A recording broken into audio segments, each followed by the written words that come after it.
এই ধরনের এডিট করে নিজের রিলসকে ভাইরাল করতেছে। সো আপনিও কিভাবে আপনার ভিডিও ঠিক এইভাবে ক্যাপকাটে এডিট করবেন, চলুন দেখে নেই।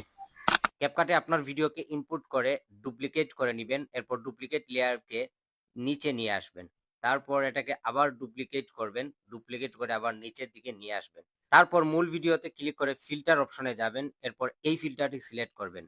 ওকে, তারপর যাবেন প্রথম লেয়ারে গিয়ে রিমুভ বিজিতে গিয়ে অটো রিমুভাল ব্যাকগ্রাউন্ড রিমুভ করে ফেলবেন। তারপর দ্বিতীয় লেয়ারে গিয়ে মাস্ক অপশনে যাবেন এবং সার্কেল মাস্কটি সিলেক্ট করে হালকা একটু ফেদার বাড়িয়ে দিবেন। ওকে, এরপরে সাইজ ছোট করে নেবেন, আর যে জায়গায় পাতাকে টাচ করতেছেন সেই জায়গায় নিয়ে একটা কিফ্রেম বসাবেন।